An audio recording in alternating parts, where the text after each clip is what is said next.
الحمد لله وكفى وسلام على عباده الذين اصطفى وبعد. بسم الله الرحمن الرحیم. د نن ورځې د درس عنوان مو حکومت.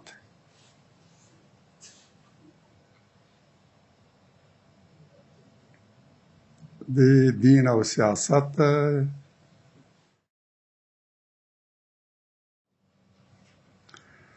که تاریخ ته رجوع کړو نو راته جوته بشي چې هر پیغمبر او امت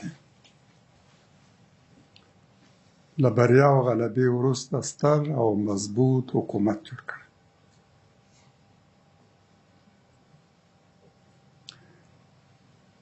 داود علیه السلام زوی سلیمان علیه السلام او محمد علیه السلام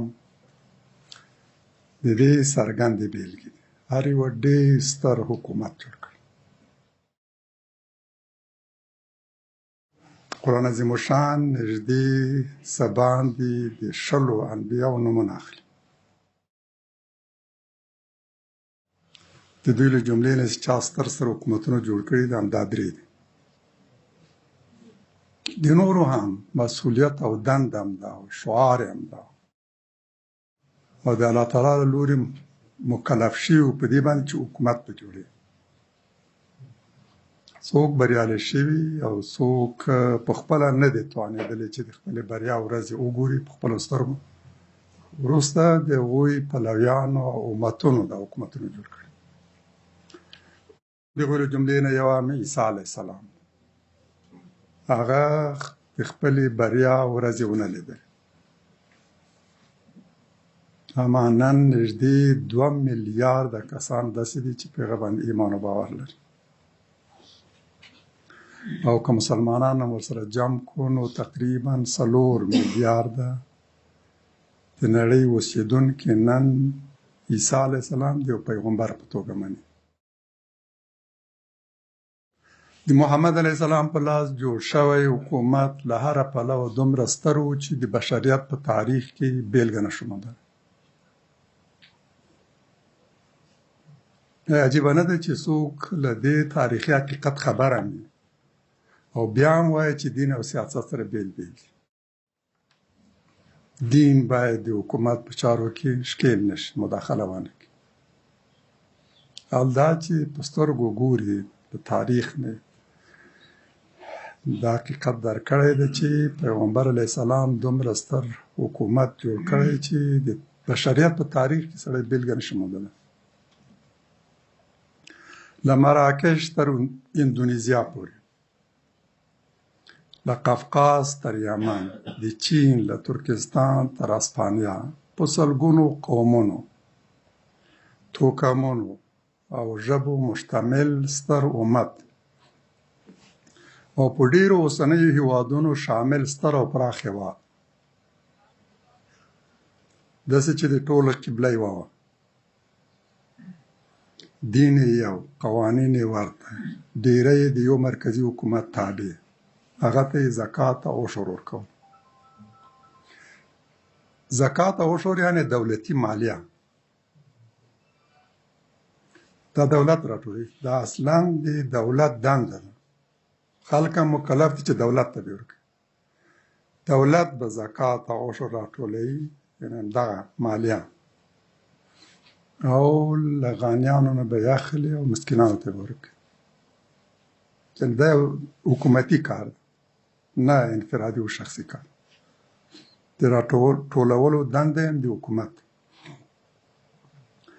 دې دولت ته مالیه ورکوله، اما د یوې دیني فریضې په توګه.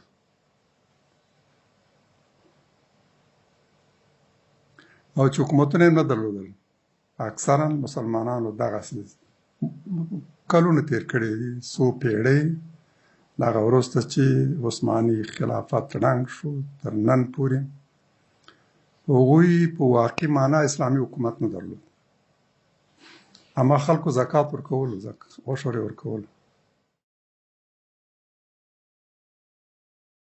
آیا د داسې حکومت بیلګې په تاریخ کې موندلی شو؟ دا هر څه د کوم امپراتور د جاهطلبۍ له کبله نه، بلکې د دیني لارښوونو په حکم د حکومت جوړول هم د دین په امر، له زعیم سره بیعت هم او دغه اطاعت هم د ایمان په حکم. دا درې سره د دین غوښتنې دي، د ایمان غوښتنې دي. حکومت جوړول او د امیر و زعیم په لاس بیعت او بیا عملا دغه اطاعت، دا د دین تقاضا ده، د ایمان حکم. د دې معنا څه ده؟ آیا له دې پرته بل تعبیر او معنا لري چې دین د حکومت کولو لپاره راغلی؟ د دین اصلي موخه او دنده دا ده چې حکومت جوړ شي. ځینې غربپال سیکولران او په غرض و مرض اخته کړی د دین په اړه په مجموع کې او د اسلام په اړه په خاصه توګه دا تبلیغات کوي چې دین باید په سیاست کې ښکیل نشي. دین بیل دی او سیاست بیل. په داسې حال کې چې پوهیږي دروغ وایي، خپل هم پوهیږي چې دا خبره کوي دروغ ده او د حقیقت خلاف خبره کوي. پوهیږي چې اسلام او مسلمانانو د تاریخ تر ټولو ستر حکومت جوړ کړی. د دې په ځواب کې وایي د حکومت، حکومتي چارواکو او حکومتولۍ په ارتباط چې نن د سیاست، سیاستوال او سیاستولۍ اصطلاحات کارول کیږي، سیاست همدغسې مسایلو پورې مربوط یو اصطلاح ده چې نن بازار لري او ډېر استعمالیږي. دا نه د غربپالو او سیکولرانو اختراع او ابتکار ده او نه هم د هغوی د استادانو. دا اصطلاحات په اسلام کې ژورې جرړې لري او که ووایي چې د لومړي ځل لپاره هم دا اصطلاح اسلام وضع کړې، مبالغه هم نه ده کړې.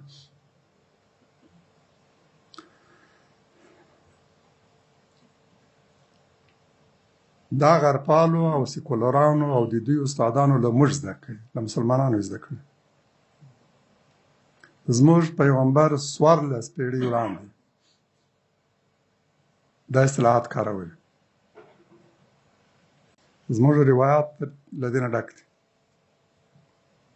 رسول الله صلی الله علیه وسلم هماغه مهال فرمایلي چې تر ده وړاندې د یهودانو ټول انبیا سیاستوال،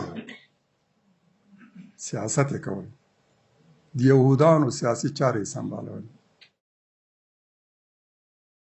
عن ابي هريره قال قال رسول الله صلى الله عليه وسلم ان بني اسرائيل كان يسوسهم الانبياء كلما مات نبي قام نبي. لو ابو هريره رضی الله عنه روایت دی چې رسول الله صلی الله علیه وسلم او فرمایل بني اسرائیل داسې و چې انبیاو به د دوی سیاسي چارې ترسره کول. یسوسهم الانبیاء.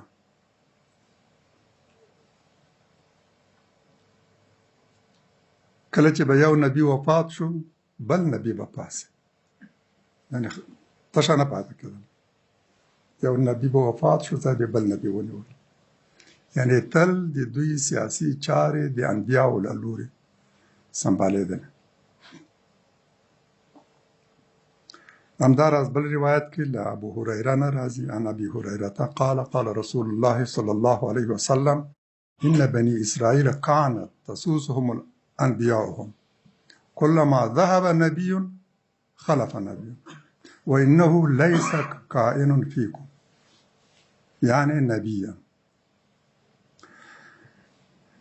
قالوا فما يكون يا رسول الله قال تكون خلفاء وتكثر.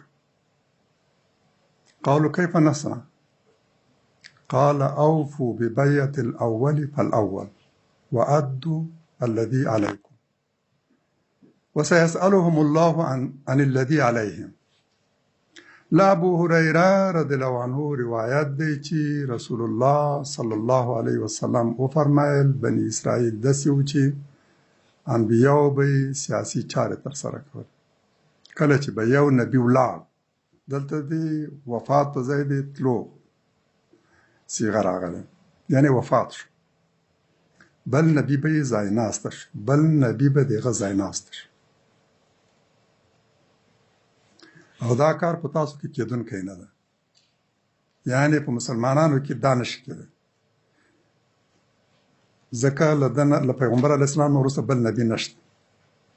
د هغوی د نبي ځای به بل نبي نیول، یو به وفات شو بل نبي به د هغه ځای ونیول. عامه مسلمانانو کې دا کار کېدونکی نه ده، ځکه په هغوی کې به بل نبي نه وي. صحابه وویل نو څه به وي یا رسول الله؟ وی فرمایل خلفا. د امیر و زعیم لپاره د خلیفه اصطلاح کارول شوی. دا د پیغمبر ځایناستی هم د خلیفه هم نائب هم ده او خپله د امت و د ولس نائب هم ده. آدم علیه السلام او دغه ټول اولاده د ځمکې په سر الله تعالی د خلیفه په توګه ټاکل او د ځمکې چارې هغوی ته سپارل. مسلمانان دا د خپل نیابت له حقه تیریږي او یو چاته یې سپاري. دغه یو کس خلیفه و امیر او د دوی زعیم په اصل کې د ولس خلیفه هم ده، د ولس وکیل ده، د ولس نائب ده. هغه امیر نه ده، حاکم نه ده، سلطان نه ده، پاچا نه ده، خلیفه ده. پیغمبر ځایناستی هم او د ولس او د امت ځایناستی هم د هغوی د وکیل په توګه دنده ترسره. د پیغمبر نه وروسته به خلیفه وي او تعداد به یې هم ډېر شي، ډېر خلیفهګان به یو په بل پسې راځي.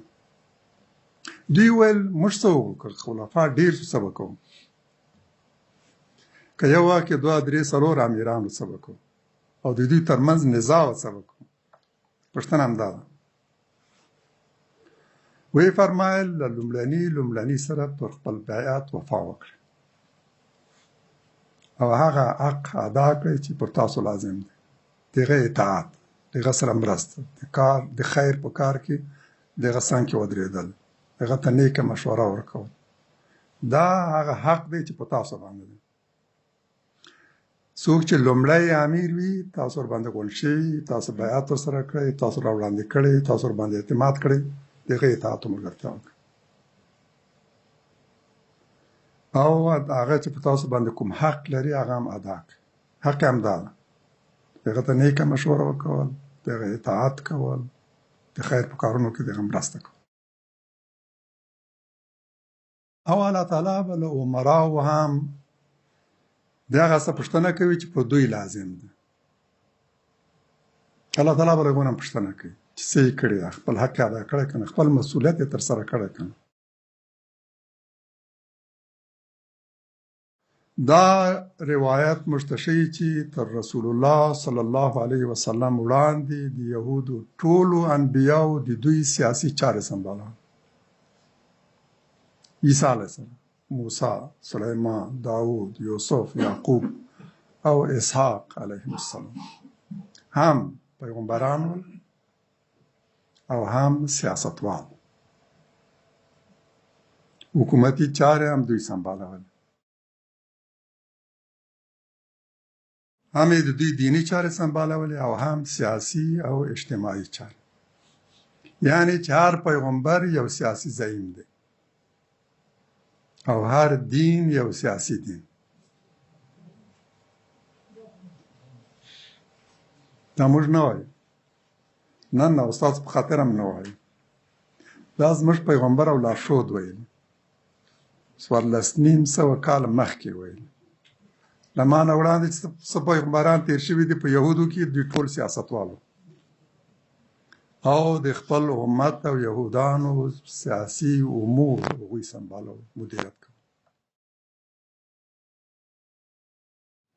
ابن حبان چې یو محدث ده او یو دغه د حدیث کتاب هم د خپله د په نامه مشهور ده، صحیح ابن حبان.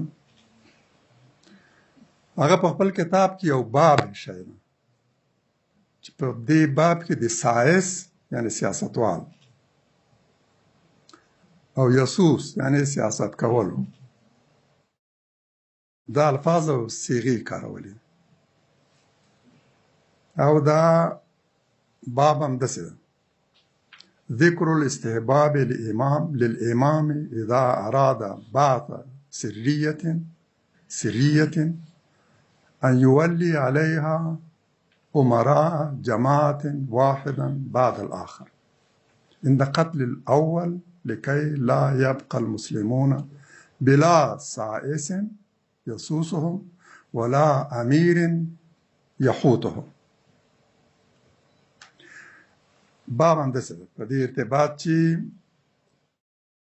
د دې ذکر چې امام ته مستحب او غوره ده چې کله غواړي د غازیانو مجاهدینو کوم ټولی د جنګ او د جهاد لپاره ولیږي نو څو تنه عمرا تعیین کړي یو نه څو تنه داسې چې اول به دا ورپسې دا ورپسې دا یعنی که دا شهید شو دا بل بې ځای نیسي او که هغه شهید شو بل بې ځای نیسي داسې یو ډله ټاکل دا مستحب ده دا غوره کار هغه دا باب شی او دا ځکه چې وجه یې وایي دا ځکه چې مسلمانان بلا سایس پاتې نشي له سیاستوال نه پرته پاتې نشي چې د دوی سیاسي چارې او امور تنظیموي یعنی د دوی د امور اداره یې په غاړه قیادت او زعامت یې په لاس کې له قاید او زعیم نه پرته پاتې نشي چې د دوی زعامت کوي او قیادت یې په لاس کې له دې نه محروم پاتې نشي او بلا امیر پاتې نشي داسې امیر چې دوی ساتنه او حفاظت کوي اوس نو تاسو رجوع وکړئ سیکولرانو ته وایم چې یوارې زموږ کتابونو ته رجوع وکړئ چې دا صیغې چا کارولې دي بنسټ یې چا ایښی ده او تاسو له چا نه نقل کړي تقلید کړي مو دي تاسو او ستاسو استادان تر همدې باب لاندې هغه دا روایت راوړی عن ابن عمر قال امر رسول الله صلى الله عليه وسلم في غزوة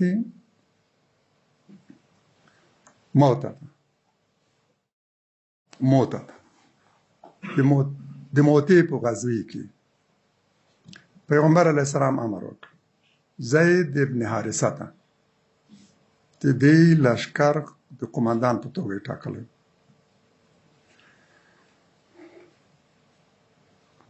ان قتل زید فجعفر که زید ووژل شو نو بیا جعفر به د ځای ناستی جعفر ابن ابي طالب وإن قتل جعفر فعبد الله ابن رواحه او که جعفر هم ووژل سو نو عبدالله ابن رواحه به د لشکر قماندان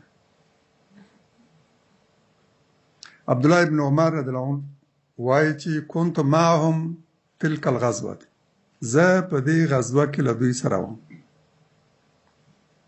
فالتمسنا جعفر ابن ابي طالب د جعفر ابن ابي طالب لټه مو وکړه چې وګورو چیرې ده فوجدناه في القتل هغه مو په وژل شوو کې وموندو د ده په جسد کې چې کوم پرهارونه وو د غشو او د تورو سبان د اویا وو یعنی سبان د اویا غشي او تورې ورباندې لګېدلې وي او دغه پرهارونه پکې د ده په بدن کې ولیدل دا خو زموږ روایات دي چې په همدې باب په ډېر سریع توګه راغلي همداراز که قرآن ته ځیر شو نو وبګورو چې حکومت کول د خلکو ترمنځ د لانجو شخړو منازعاتو او مشاجراتو د الو فصل لپاره حکمیت کول دا د پیغمبرانو د مأموریت او رسالت اساسی او محوري برخې ښودل شوې د یو پیغمبر اصلي دنده او مسؤلیت دا ده چې هغه به حکومت جوړوي او د خلکو ترمنځ به منازعات او مشاجرات او اختلافات را پیدا کړي لانجې شخړې د دې د الو فصل لپاره به حکمیت کوي حکومت کول او حاکمیت کول دا د پیغمبرانو دنده ده. قرآن فرمایي. رسول الله صلی الله علیه وسلم ته الله تعالی په دغه صیغه فرمایي انا انزلنا الیک الکتاب بالحق لتحكم بین الناس بما اراك الله ولا تكن للخائنین خصیما. النساء یوصل پنځم آیت. بېشکه چې محمد تا ته مو دا په حقیقت ولاړ کتاب نازل کړ چې د خلکو ترمنځ د هغه څه مطابق حکم وکړي چې الله درښودلی. لتحکم بین الناس، لتحکم بین الناس، د خلکو ترمنځ حکمیت وکړي، یعنی حکومت به ستا په لاس کې، د خلکو منازعات به تا له فصل کوي د همغه دین مطابق چې الله تعالی تا ته درښودلی، او د خائنانو لپاره مدافع مشه او شخړه کوونکی مشه. د مدافع خصم مشه، د خائن خصم مشه، داسې چې ته له خائن نه دفاع کوي. د قرآني لارښوونو له مخې د هغه چا ایمان د منلو وړ نه دی او د ایمان ادعا په الهي معیارونو کې هیڅ وزن او ارزښت نه لري چې د طاغوت حاکمیت مني او د تحکم او د خپلو منازعاتو د حل و فصل لپاره هغه ته رجوع کوي. طاغوت یعنی ظالم او مفسد حاکم. ظالم او مفسد حاکم منل، هغه ته غاړه ایښودل، د تحکم او حاکمیت لپاره هغه ته رجوع کول، خپل منازعات او شخړې هغه ته راجع کول او بیا د هغه په فیصلې راضي کېدل او د هغه اطاعت کول. دا الله تعالی د ایمان منافي ګڼي. قرآن په صریح الفاظو وایي چې دا له ایمان سره اړخ نه لګوي. څوک چې مؤمن دا کار به نه کوي. څوک چې مؤمن دی د طاغوت حکومت به نه مني.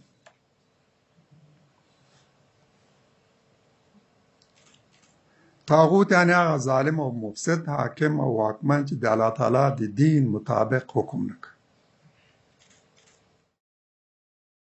د دې لارښوونې په رڼا کې تاسو طاغوت ډېر په اسانۍ پېژندلی شئ. طاغوت څوک دی؟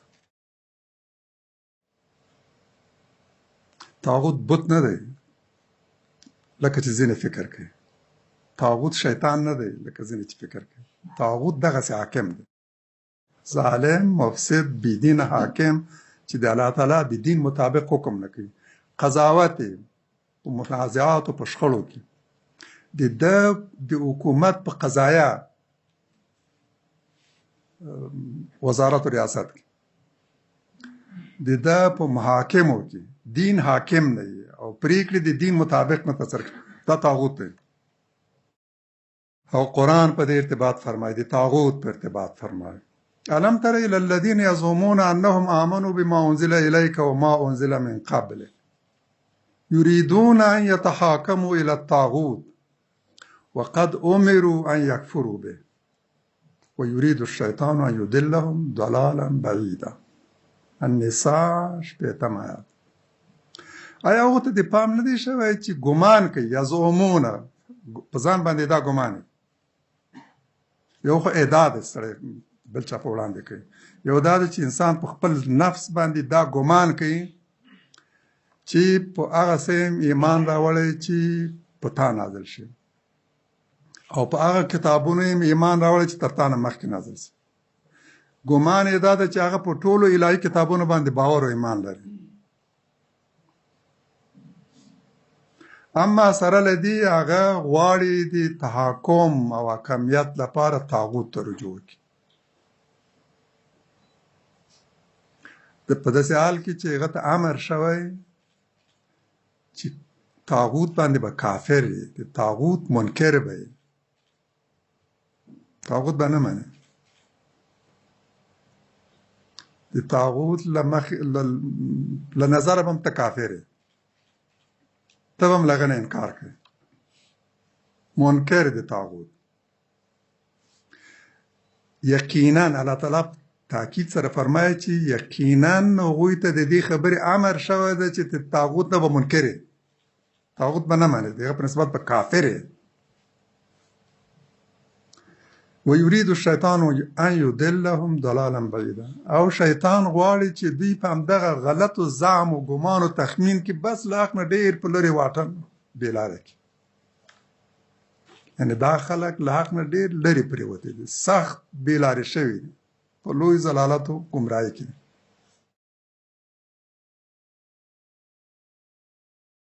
بس حکام دوه ډوله دي، یو هغه چې په ما انزل الله حکم کوي، او بل هغه چې حکم یې د ما انزل الله مطابق نه، د الله تعالی د کتاب مطابق نه، د هغه چا، د هغه حاکم، زعیم، رئیس جمهور، پاچا، واکمن، واکدار چې حکم د الله تعالی د دین مطابق نه، هغه طاغوت او مسلمان مأمور شوی د دنده ده، د الهي وظیفه او ایمانی وظیفه ده چې دغه به منکر وي، هغه به نه مني، هغه ته به سر نه ټیټوي، د تحاکم لپاره، د حکمیت لپاره به هغه ته رجوع نه کوي. یعنې خپلې شخړې او منازعات به د هغه قضایا محاکمو ته نه راجع کوي. د حل و فصل، د منازعاتو د حل و فصل لپاره به هغه ته رجوع نه کوي. د دې آیت له مخې د هغه چا د ایمان دعوا د منلو نه ده چې طاغوت ته خپلې شخړې راجع کوي. څوک چې د طاغوت واکمني ته غاړه ږدي او د خپلو مشاجراتو په اړه د هغه پرېکړې مني، هغه سخت تېروتی، شیطان دوکه کړی، د ایمان دعوا یې د اعتبار وړ نه ده. حتی که په ځان یې دا ګمان هم وي چې هم په قرآن ایمان لري، هم په ټولو مخکنیو کتابونو باندې باور او ایمان لري. تر هغه چې ته له طاغوت انکار ونه کړې، الله تعالی ستا ایمان نه قبلوي. د قرآن قاطع پرېکړه هم دا ده، که غواړې الله تعالی ستا ایمان قبول کړي، نو لومړی کار دا ده، لومړی له طاغوت نه انکار. دا آیت نه یوازې د ایمان حقیقت موږ ته راشي، بلکې د طاغوت معنا هم راشي. طاغوت هغه دی چې خلک د خپلو شخړو د حل و فصل لپاره ورته رجوع کوي. واکمن، حاکم او قاضي دی، خو پرېکړې د الله تعالی د دین مطابق نه دي او په ما انزل الله حکم نه کوي. طاغوت شیطان نه، بلکې شیطان ته منقاد او تسلیم حاکم دی. همداراز قرآن په ډېر تاکید سره وایي چې د هغه چا ایمان هیڅ ارزښت نه لري چې پیغمبر علیه السلام او د ده په لاس لېږل شوی دین د حکمیت یوازینۍ مرجع کړي. فرمایي: فلا وربک لا یؤمنون حتی یحکموک فیما شجر بینهم ثم لا یجدوا فی انفسهم حرجا مما قضیت ویسلموا تسلیما. النساء سوره 15 ای محمد، ستا په رب دی قسم، ستا رب شاهد دی. الله تعالی پیغمبر علیه السلام ته وایي ستا رب شاهد دی، په دې شهادت ورکوي چې دوی ایمان نه راوړي، ایمان یې نه دی راوړی، چې تا په خپل منځیو شخړو کې حکم ونه ګرځوي. یعنې شخړې او منازعات تا ته راجع نه کړي، ستا دین ته یې راجع نه کړي. تر هغه وخته پورې الله شاهد دی چې دې خلکو ایمان نه دی راوړی.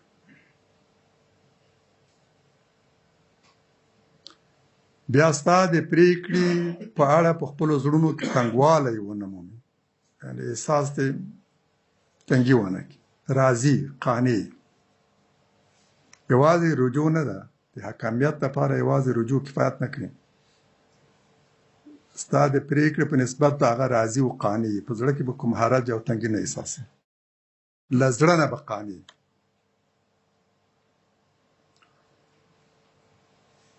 او په بشپړه توګه تسلیم نشي. درېیم شرط یې دا ده چې باید تسلیم شي، عملي کړي هماغه پرېکړه. یعنې که چا غلا وکړه، دا غل به منازعه به یې، قضیه به یې راجع کېږي شریعت. شریعت چې کومه فیصله کړې وه، د هغه د لاس قطع کولو په دې فیصله به راځي. د ځان خیر او د ټولنې خیر به په همدې کې ګڼي. اعتراض به نه لري، شک به نه لري، قانع به یې له زړه نه.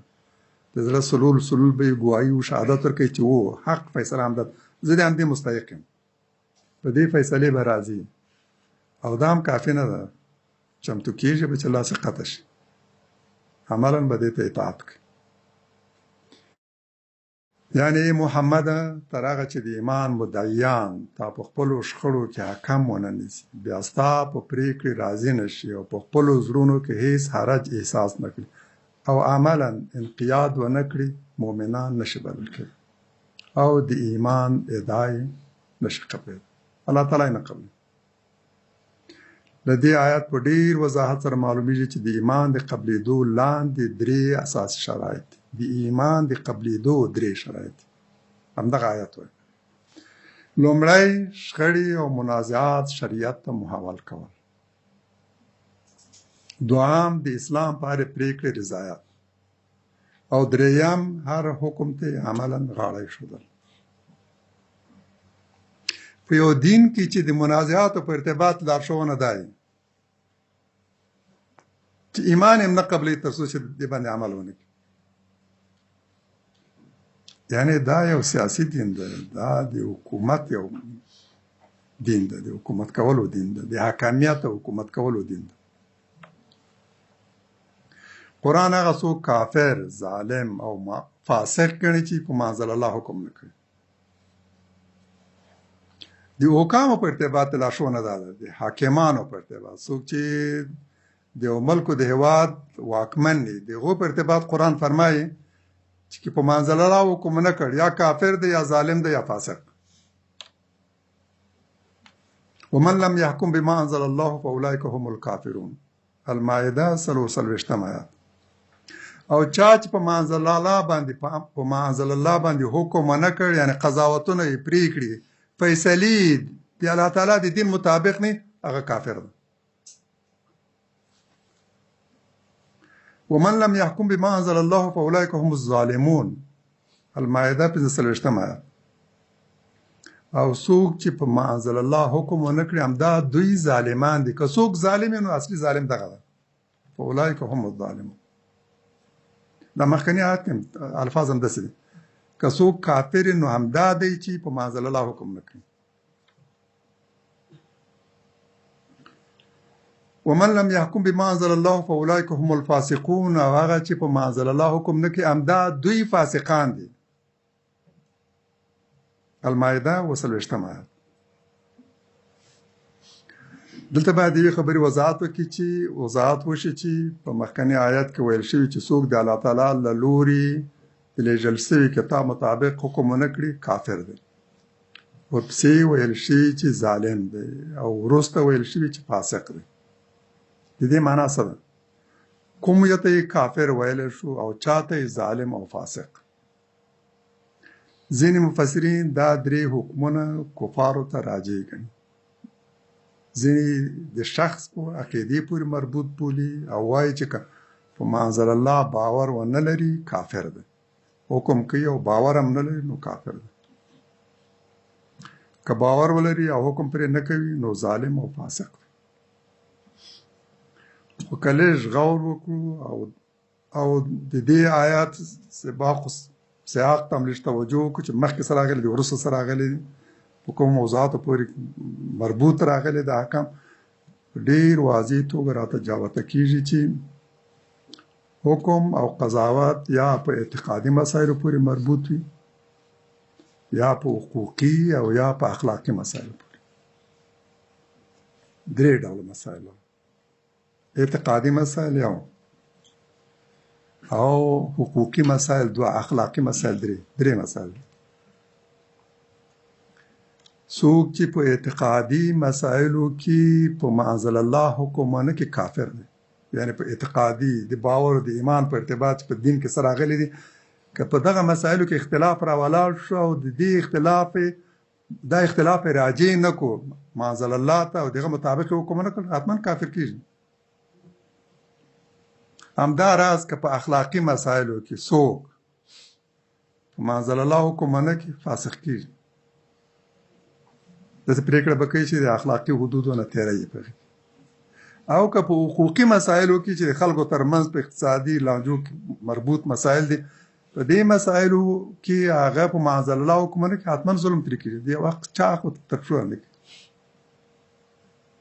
نو څوک چې په معاذ الله حکمونه کې اعتقادي مسایلو کې کافر کېږي اخلاقي مسایلو کې فاسق کېږي او په حقوقي او اقتصادي لانجو کې که څوک په معاذ الله حکمونه کې حتما له هغه نه ظلم کېږي هغه به ظالم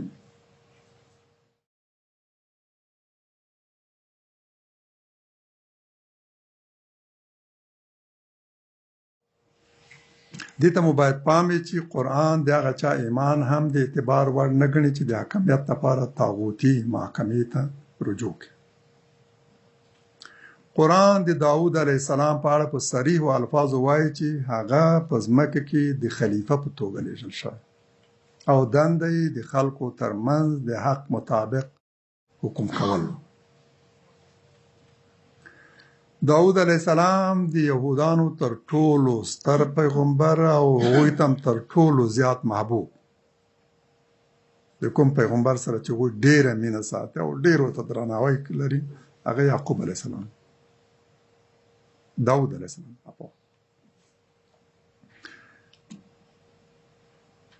د داود علیه السلام په ارتباط هم دا ویل شوي ستا دنده د خلکو ترمنځ د حق مطابق حکم کول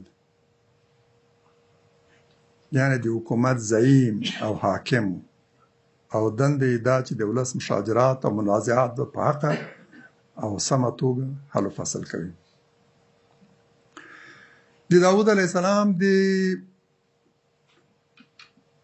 پیغمبري او بیا هغه لویه پاچاهي حکومت چې هغه جوړ کړ په دې ارتباط هم قرآن کې ډېر تفصیلي بحث راغلی لا نوی ځوان یو جنګ کې برخه واخیسته ورونو یې هم نه غوښتل چې دی په دې جنګ کې برخه واخلي شرکت یې وکړ د دښمن لوی قماندان چې ډېر هیبتناک و او د یو لوی لښکر قماندان دغه په لاس کې زرې کې هم پټ و او همدا د دښمن د لښکر سرلښکر هغه په یو مشلوغ زبانې وژلی ده چې تیږه یې مشلوغ زه کېښې ده او په هماغه باندې ویشتلی ده وژل شوی ده او له همدې نه ورو ورو قوم دغه په شاوخوا راټول شوی ده هغه یې د زعیم په توګه ورکه کړی ده او بیا په نبوت باندې مبعوث شوی د همده په ارتباط قرآن فرمایي یا داود انا جعلناک خلیفة فی الارض یا داود انا جعلناک خلیفة فی الارض ای داود ته مو په ځمکه کې خلیفه ټاکلی خلیفه زعیم حاکم رئیس جمهور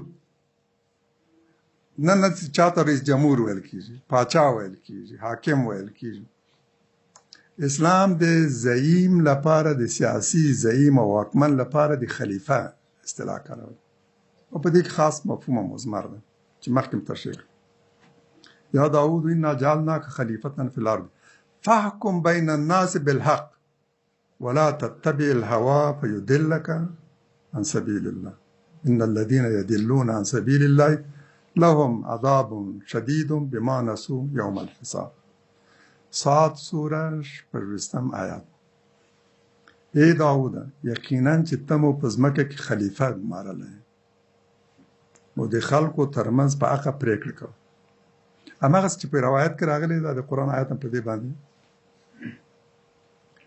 دا تاییدوي مخکني روایت کې هم داسې راغلی و چې پیغمبر اسلام فرمایي د یهودانو پیغمبران داسې و چې د دوی سیاسي چارې به یې هم سنبالوي قرآن هم داود علیه السلام په ارتباط هم دا فرمایي چې هغه یې د خلیفه په توګه ټاکلی او ورته امر شوی چې د خلکو ترمنځ به په حقه پرېکړه کوي د هوا او هوس مطابقت مه کوه چې د الله لارې به دې تېر باسي یقینا هغه چې د الله له لارې منحرف شي په دې سبب دوی ته سخت عذاب ټاکل شوی چې د حساب ورځ یې هېره کړي څوک چې د حساب ورځ هېره کړي بس د ګناهونو پیل هم دا ده په آخرت باور مکافات او مجازات باور داسې یو خدای یقین چې هغه له انسان سره محاسبه کوي دغه ټول عملونه څاري او د قیامت په ورځ به دغه د ټولو کړنو په ارتباط دغه سره محاسبه کوي دغه باور دی چې موږ له ګناه او له ظلم او له تیري او له فساد نه منع کوي دا باور چې نه وي بیا هېڅوک هېڅ هم انسان له ګناه او ظلم او خیانت نه نشي منع کولی اروپایي ټولنې همداسې دي هلته چې په خدای باور نشته که یو ورځ هم یو حادثه داسې شي چې د برق قطع شي کامرې له کاره ولوېږي او خلک احساس کوي چې بس نور داسې څوک نشته چې ما ونیسي او محکمه مې کوم مجازات نه داسې غارت رامنځته شي چې څوک یې مخنیوی نشي کولی نیویارک کې سړک کې تېرېدل هم چا راته وایي چې دلته څوک ځان سره بکس په لاس کې نشي ګرځولی له د عمومي سړک نه څوک کوڅې ته نشي تېرېدلی او که کوڅې ته لاړ بس څوک راځي او چاقور باندې راباسي او بکس ترې اخلي موبایل یې بکس لکه دا نن چې په کابل کې ده چې څوک په موبایل باندې وژل کېږي مېرمنې په دستکال باندې وژل کېږي او زلمي او ځوانانو خلک په موبایل باندې وژل کېږي هلته هم داسې حالت فقط دا ایمان ده چې د ګناه او د ظلم او د تیري مخه نیسي په آخرت باور دی په خدای باور دی چې انسان له ګناه نه ساتي هلته ډېر لوی ستر پولیسي نظام او په هر څو ګامونو کې کامرې او پراخ استخباراتي شبکه دا باعث شوی دی چې هلته په ظاهر کې امنیت تاسو چې د امریکا د ځینو پیښو تفصیلات تعقیب کوي وګورئ نو کله طوفان راغلی او یا همداسې پیښه شوې ده چې برقونه قطع شوي دي دومره غارت شوی دی چې د جبران یې ګران د حکومتولۍ اړوند بله مهمه موضوع دا ده چې زعیم او حاکم به څنګه ټاکل کېږي د قیادت او قانون او حکومت په ارتباط هم بحث وکړ بله مهمه مسله چې په همدې پورې ارتباط لري هغه دا ده چې قائد به څنګه ټاکل کېږي زعیم به څنګه ټاکل کېږي په دې ارتباط تفصیلي بحث شوی ګڼ شمېر موارد حساب شوي څېړل شوي او په پای کې هم دا چې د اسلام له نظره د زعیم او د امیر او د خلیفه د ټاکلو طریقه کومه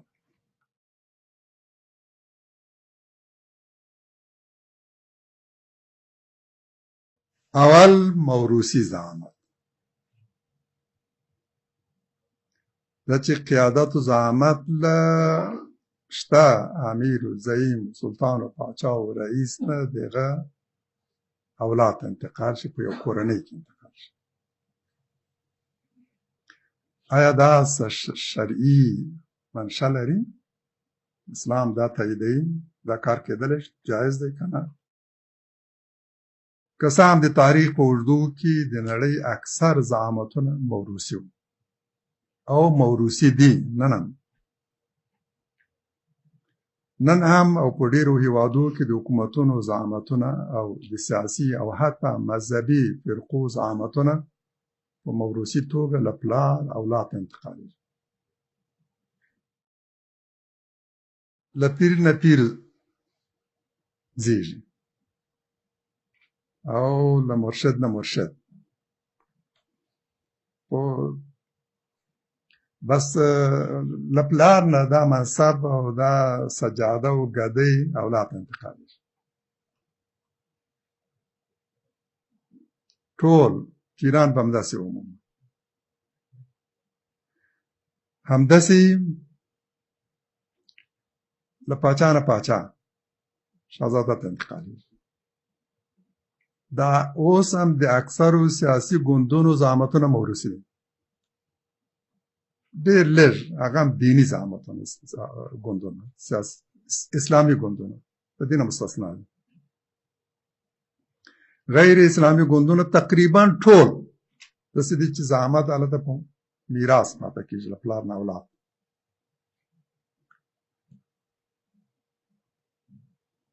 اوس یعنې تقریبا زعامتونه ټول موروثي دي، په استثناء د ځینو ډېر محدود. خو دا طریقه د الهي دین له لارښوونو سره اړخ نه لګوي. دین له یوې خوا اهلیت او وړتیا شرط ګڼي او له بلې خوا د ولس موافقه او رضایت. دا دوه اساسي شرطونه وکړي. اهلیت یو شرط، بیا د هغو تفصیلات بیانوي چې اهلیت څه ته وایي. راځو انشاءالله په دې باندې په تفصیل سره بحث کوو. اهلیت د اسلام له نظره څه دی، په دې باندې هم انشاءالله بحث کوو. یو اهلیت دی ذاتي اهلیت دی، یو شخص چې د هغه له مخې نه یو څوک د زعیم په توګه ټاکل کېدی شي، او دوم د ولس رضایت او موافقت. کله تاریخي پلوه دا موضوع وڅېړو نو ګورو چې رسول الله صلی الله علیه وسلم تر رحلت وړاندې نه د خپلې کورنۍ څوک د ځایناستي په توګه وټاکو او نه یې د چا په اړه خپل امت ته سپارښتنه وکړه. اتفاقي خبره همدا ده.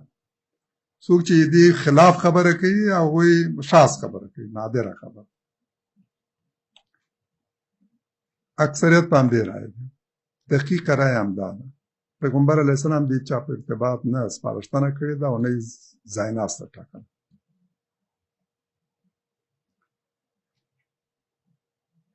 دا هم نه دي ویلي چې له ده وروسته به څوک باید د خلیفه په توګه وټاکل شي. دا یې د امت خوښه ته پرېښوده.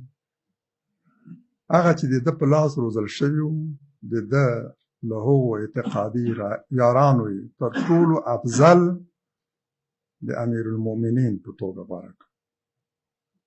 هماغه چې له ده سره یې په ډېر حساس وخت کې یو ځای هجرت کړ. داسې شخصیت چې رقیب یې هم نه درلود، سیال یې هم نه درلود، او د هغه په زعامت باندې ټولو اجماع کړې ده. ټولو صحابو اتفاق کړی دی چې په امت کې د رسول الله صلی الله علیه وسلم نه وروسته تر ټولو افضل شخصیت همدا ده. سیال یې نه درلود، رقیب یې نه درلود، د هغه په څنګ کې بل څوک کاندید او نومان نه و. اجماع ورباندې راغلی، په اتفاق سره ټولو غوره کړی. هماغه چې د پیغمبر علیه السلام سره په یو حساس سفر کې ملګرتیا کړ. غار حرا کې دغه سره یو ځای قرآن کې دغه یادونه شوه. حارثه ورکړي دغه سره ملګرتیا کړې ده، په قرآن کې هم یادونه شوه.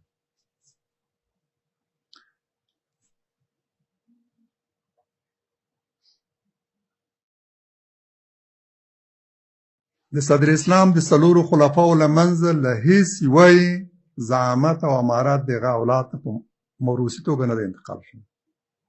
نه له ابوبکر، نه له عمر، نه له عثمان او نه له علي رضی الله عنه.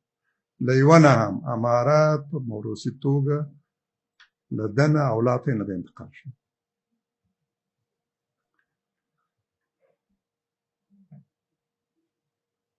یعنی چې زعامت کوم میراثي توکی نه دی. د اسلام له نظره زعامت او قیادت او امارت موروثي توکی نه ده چې له پلار اولاد ته انتقال شي. داسې انتقال هم د سنت خلاف دی، ځکه پیغمبر علیه السلام هېڅوک د ځایناستي په توګه نه دی ټاکلی. همداراز دا د صحابهو او راشدینو خلفاو د منهج خلاف دی، ځکه هېڅ یوه امارت خپل اولاد ته نه دی انتقال کړی. خپل اولاد لپاره له چا نه بیعت هم نه دی اخیستی، د هغه نوم هم نه دی اخیستی. عمر رضی الله عنه خو حتی په صریح توګه وویل چې زما زوی عبدالله ابن عمر په دې اوو کسانو کې شامل به وي، خو د امارت حق نه لري. زما له کورنۍ نه اندازه یو بس. په صریح الفاظ هم دا وایي. دا مطلب نه یوازې له تاریخي لحاظ همداسې دی چې عرض مې وکړ. قرآن هم په ډېر صریح الفاظو د ابراهیم علیه السلام په ارتباط موږ ته همدا لارښوونه کوي.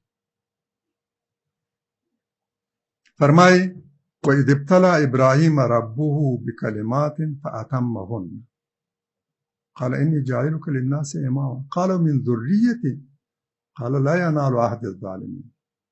البقره یوسل څلرویشتم آیات. او هغه مهال چې خپل رب ابراهیم په څو خبرو ازموینو وازمویل، نو هغه دا ازموینې ترسره کړې، همدا خبرې چې ورته شوې دا یې ترسره کړې.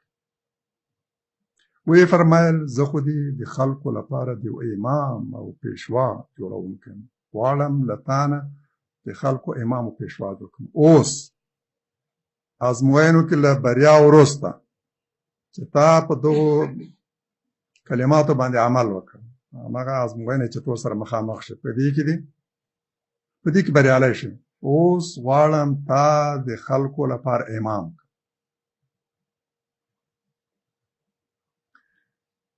ابراهیم وویل چې الهي زما له اولاده هم، یعنې یوازې ما نه بلکې ما له اولاد نه هم امام و زعیم جوړ کړه.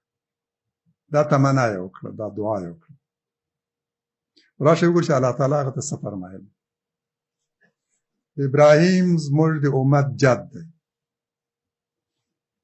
او دا د مسلمان نوم هم هغه زموږ لپاره غوره کړ.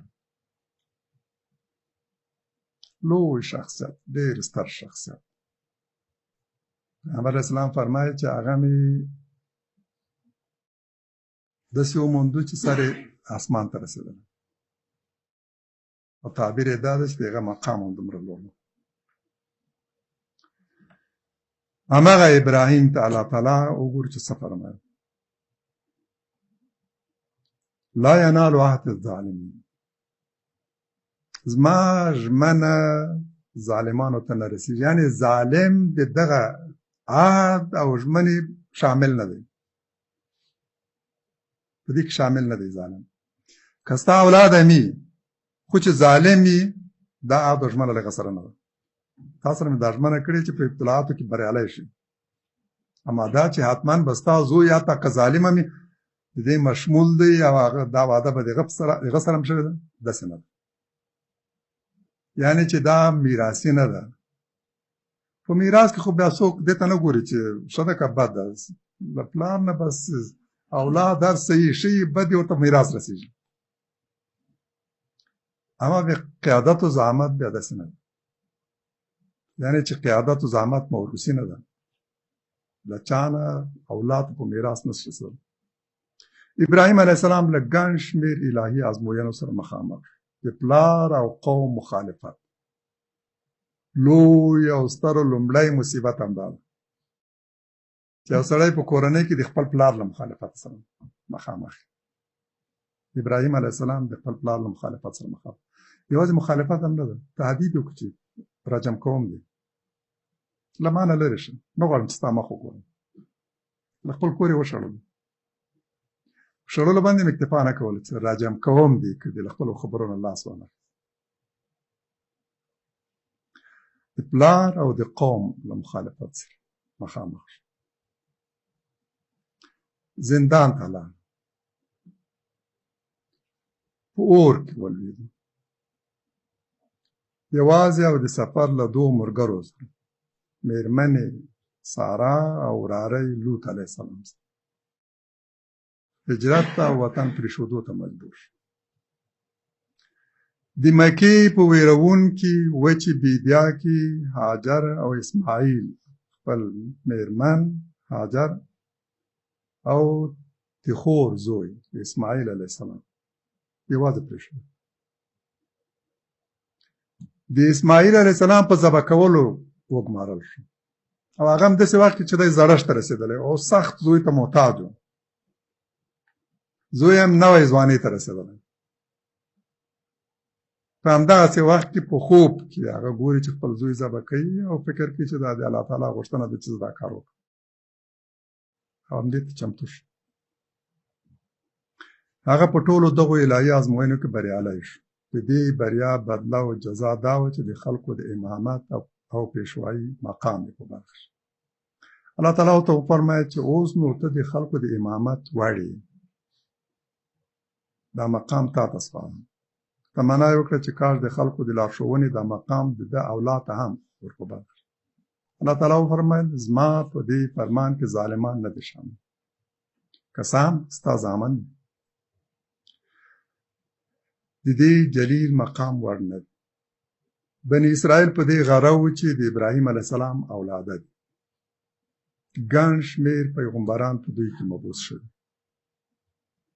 دوی د دغو پیغمبرانو ورثه دي. د خلکو امامت او پیشوایي د دوی حق دی. دوی د جنت لپاره او جنت د دوی لپاره پیدا شي. حتی ویل به چې موږ د خدای زامن یو او د الله تعالی تر ټولو نږدې دوستان. نحن ابناء الله و احباؤه. دلته د دوی د دې غلطو او بې بنسټه تصوراتو او انګیرنو د نفي لپاره ویل شوي چې له ابراهیم علیه السلام سره د الله تعالی په هغې وعدې کې چې د خلکو امامت به د ده اولاد ته سپاري ظالمان نه دي شامل. ستاسو د ابراهیم علیه السلام له طریقې عدول کړی. ستاسو ظلم او شرک تاسو د هغه له وراثت او امت ایستلی.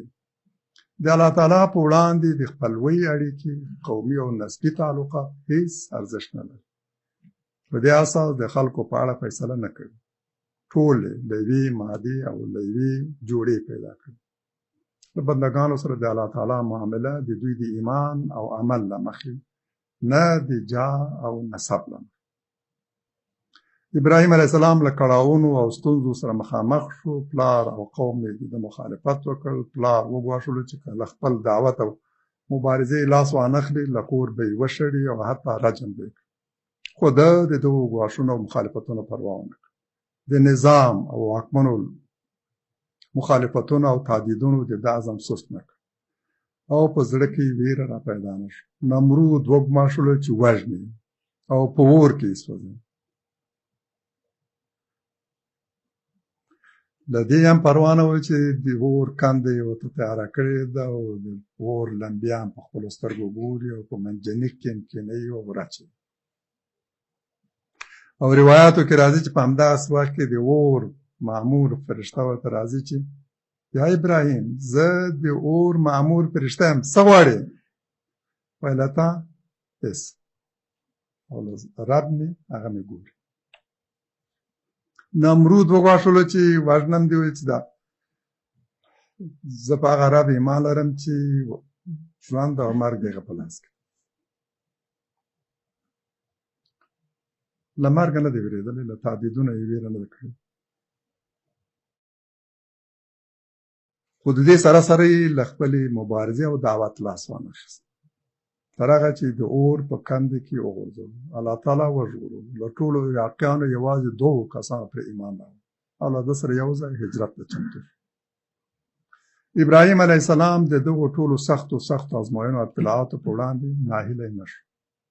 ظلم ته تسلیم نه شو. خپله لارې پرې نه شول. بالاخره یې د هجرت لار غوره کړه. دی په یوې سیمې کې میشت شو او په دعوت بوخت او وراره یې لوط علیه السلام چې له هغه سره یو ځای هجرت کړی په بلې سیمې کې. په زړښت کې الله تعالی ورته زوی ورکړ، خو دا زوی هم د مزید ازموینو وسیله شو.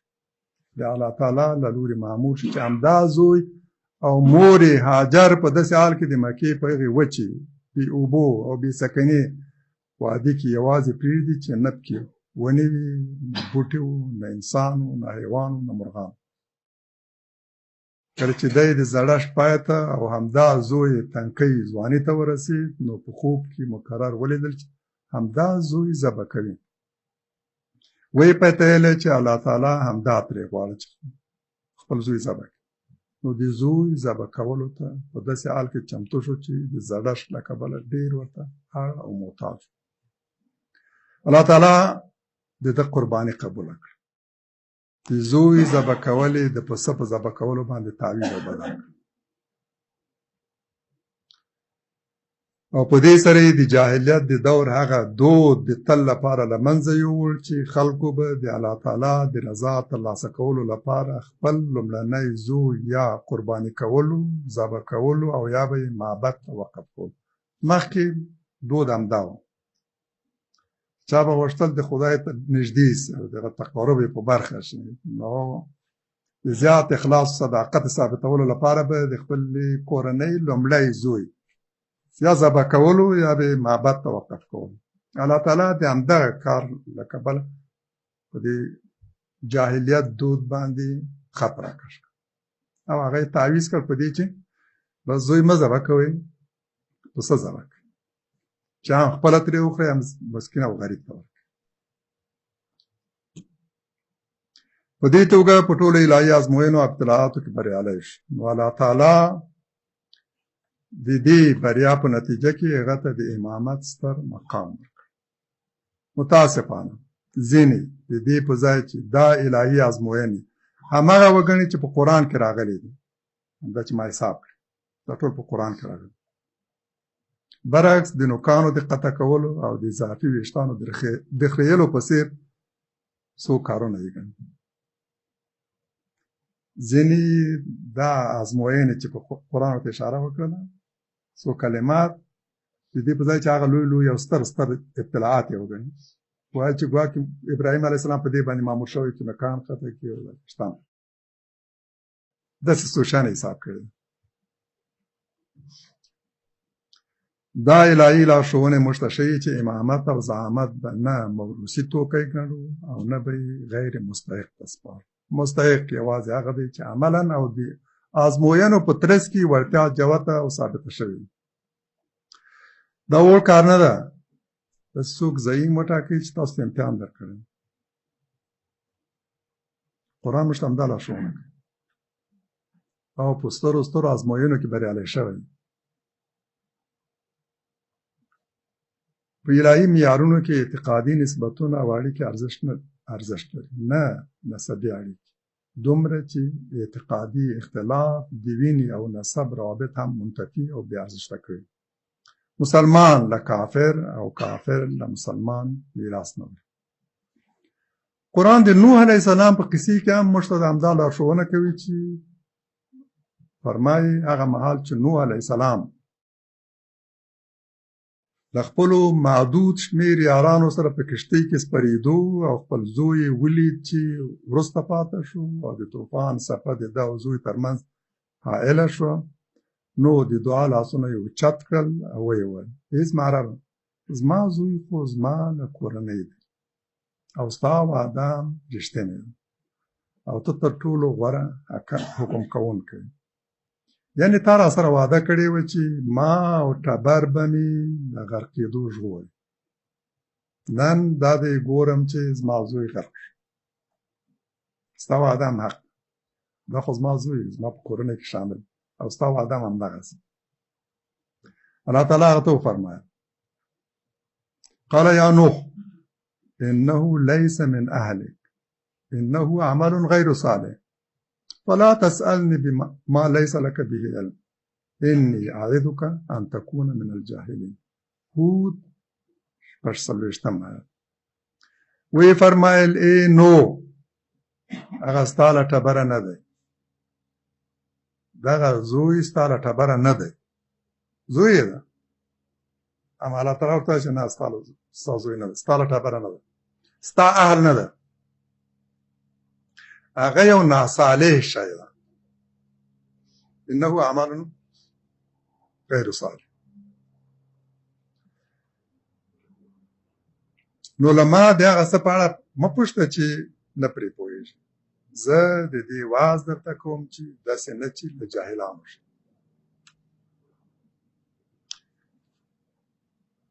قرآن نه یوازې یو غیر صالح زوی د پلار له اهل نه مستثنا کوي، نافیه کوي. نوح علیه السلام ته وایي چې دا ستا غیر صالح زوی ستا له ټبره نه ده، یعنې چې دا د وینې او د نسب تعلق ارزښت نه لري، د ایمان او د صالح عمل اړیکه ارزښت لري. جاهلان هغه څه فکر کوي، مؤمن باید داسې فکر ونه کړي. دا جاهله تفکیر او تصور چې ته یو غیر مؤمن او غیر صالح خپل زوی د خپل ټبرو اهل ګڼي، دا جاهلانو تصور، دا لرې وغورځوه. د جاهلانو له ډلې مه کېږه. ګورې چې د دغو دواړو قصو په ترڅ کې موږ ته لارښوونه شوې چې د انسان مقام او منزلت د باورونو او عملونو له مخې ټاکل کېږي، نه د ټبر او نسب له مخې. د تاریخي پلوه هم ګورو چې د صحابهو په دور کې زعامت او امامت په موروثي توګه له یوه بل ته نه دی انتقال شوی، نه د رسول الله صلی الله علیه وسلم په کورنۍ کې او نه له ده وروسته د ده څلورو یارانو په کورنۍ کې. موروثي امامت اسلامي بنسټ نه لري، له تاریخي پلوه هم او له اصولي پلوه هم. د امامت او زعامت لپاره داسې مواصفات ضروري دي چې له مخې یو کس وړ او مستحق ګڼل کېږي. عملاً مو لیدلي چې زموږ ائمه له داسې چا سره له بیعت ډډه کړې چې په موروثي توګه د زعامت په کدۍ کښېنول شوی. امام حسین رضی الله عنه پیغمبر علیه السلام لمسی له یزید سره بیعت ونه کړ، دا ځکه چې په موروثي توګه یزید امیر شوی. پلار یې معاویه رضی الله عنه و چې لا ژوندی و، خلک یې راغونډ کړل او د ده لپاره یې له خلکو بیعت واخیست. د سنت خلاف کار شو. معاویه لوی شخصیت و، څه دې ته اړ کړ چې همدا اشتباه وکړي، د سنت خلاف اعمال وکړي، دا بېله خبره. په خپله لوی شخصیت او دغه په وخت کې ډېر ډېر ستر کارونه شوي، جهادونه، فتوحات. د دې لپاره چې همدغه معاویه خپل زوی ځایناستی ټاکلی و، یزید له هغه سره بیعت ونه کړ. نه یوازې بیعت یې ونه کړ، بلکې د همدې له کبله دی ملګري او د کورنۍ نږدې اویا غړي په شهادت ورسوي. امام ابو حنیفه هم له همداسې واکمن سره له مرستې او ملتیا ډډه وکړه. زندان یې ومنلو، خو له ظالم سره ملګرتیا ته چمتو نه شو. نه یوازې همکاري ونه کړه، بلکې له هغو سره یې له فکري او مالي پلوه مرسته وکړه چې د همدې واکمنو په خلاف پاڅېدلي وو. د محمد نفس زکیه تر مشرۍ لاندې پاڅون یې حمایت کړ او خپلو پلویانو او شاګردانو ته یې سپارښتنه وکړه چې مرسته او ملتیا یې وکړي. ټول دغه دلایل ثابتوي چې په اسلام کې نه موروثي سیاسي زعامت شته، نه مذهبي او نه اجتماعي، فقط د اهلیت او کفاءت له مخې باید له یوه بل ته انتقال شي. د همدې مقدار باندې اکتفا کوو انشاءالله.